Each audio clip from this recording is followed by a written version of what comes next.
யார் வந்தால் ஒரு பெரிய எஃபெக்டிவாக இருக்கணும்னு நினைக்கிறாங்களோ அவர்களை பற்றி பேசுவது வழக்கமான ஒன்று. இதில் பெரிய அளவுக்கு ஒன்று விமர்சனத்துக்கு ஒன்று நேற்று ஏற்பட்டது கிடையாது. 1974 இருக்கக்கூடிய ஒரு பிரச்சனை.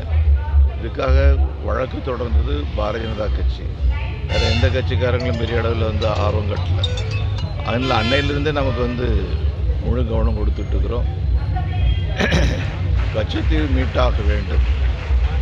இது தமிழக மீனவருடைய உரிமை சம்பந்தப்பட்ட பிரச்சனை மட்டும் கிடையாது. ராமநாதபுரம் சேதுபதி மகாராஜாவுக்கு சொந்தமான நிலம், அந்த நிலம் அப்படின்னா தமிழர்களுக்கு சொந்தமான தீவு, அந்த தீவு. அடுத்த எலெக்ஷனில் நீங்கள் இந்த 16 சட்டமன்ற தொகுதியில் நின்று ஜெயிக்க முடியுமா, டெபாசிட் வாங்க முடியுமாங்கிறது ரெண்டாவது வரக்கூடிய காலம் உங்களுக்கு உணர்த்தும். இந்த எலெக்ஷனில் பாராளுமன்றத்தில் நாம் ஜெயிப்போம். ஜெயித்து வந்தாச்சுன்னு சொன்னாச்சுன்னா எழுதி வைத்து கொள்ளுங்கள், இந்த மனோஜ் தங்கராஜ் அவருடைய குடும்ப அதிகாரத்தை நம்முடைய மாவட்டத்தில் இருக்கக்கூடிய 20 லட்சம் மக்களை முட்டாளாக்கக்கூடிய அவருடைய அதிகாரத்திற்கு முற்றுப்புள்ளி வைக்கக்கூடிய நாளாக ஜூன் 4 அமையும் என்று முழுமையாக நான் நம்புகின்றேன். யாரெல்லாம் இவருடைய கொட்டத்தை அடக்கணும்னு நினைச்சாங்களோ, அது இந்துவாக இருந்தாலும், கிறிஸ்தவராக இருந்தாலும், முஸ்லீமாக இருந்தாலும், திமுக இருந்தாலும், காங்கிரஸாக இருந்தாலும், எந்த இரு நாட்டு பிரச்சனை சம்பந்தப்பட்ட விஷயம் எடுத்தங்கவிழ்த்துன்னு ஒன்றும் பண்ண முடியாது. எந்த நேரத்தில் பண்ணணுமோ அது பண்ணுவாங்க. இப்போ அதுக்குள்ள காலம் வந்துடுது. காலமா இல்லையா? வேலை ஆரம்பிக்கப்பட்டது 2016ஆம் ஆண்டு. அதிலிருந்து 19 வரைக்கும் இவருக்கு இயற்கை அழியை பற்றி கவலையே இல்லை.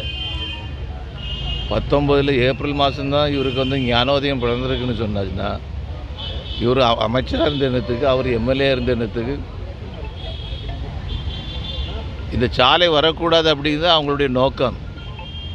இன்னொரு நோக்கம், அங்கு கைக்கவலையில் இருக்கக்கூடிய அந்தோனியார் சர்ச்சை உடைக்கணும்னு ஏதோ ஒரு திட்டம் போட்டிருக்கிறாரு. அதான் முதல் அம்சம். அதிலிருந்து ஆரம்பித்து 32 சர்ச்சை இடிக்கிறது, 30 கோயில் இடிக்கிறது, 4 மசூதி இடிக்கிறது. இதுக்கு ஒரு நான் பாராளுமன்ற உறுப்பினராக இருந்த வரைக்கும் எந்தெந்த விஷயங்கள் நடந்ததோ அது அவ்வளோவுமே பல மடங்கு அதிகமாக பணம் கொடுத்தோமா இல்லையா? இல்லைங்க சார், நம்ம இடத்துல நாம் நிர்ணயித்த விலை கொடுத்தோமா கொடுக்கலையா? கொடுத்தோம்ல. அப்புறம் என்ன? அது பிறகு உள்ள தப்பு சொன்னாச்சுன்னாக்கி அந்த தப்புக்கு காரணம் மரியாதைக்குரிய விஜய் வசந்த் அவர்களும் இங்கே இருக்கக்கூடிய மந்திரி பிள்ளையை கிள்ளி விட்டுட்டு தொட்டிலையும் ஆட்டிகிட்டே இருப்பார். ஆனால் தொட்டில் ஆட்டுறது குழந்தை தூங்கிட பழையபடியும் கிள்ளி விட்டுருவார். இது அவருடைய வேலை. பல்வேறு வழிபாட்டு தலங்களில் குழுக்களை எல்லாம் உட்கார வச்சு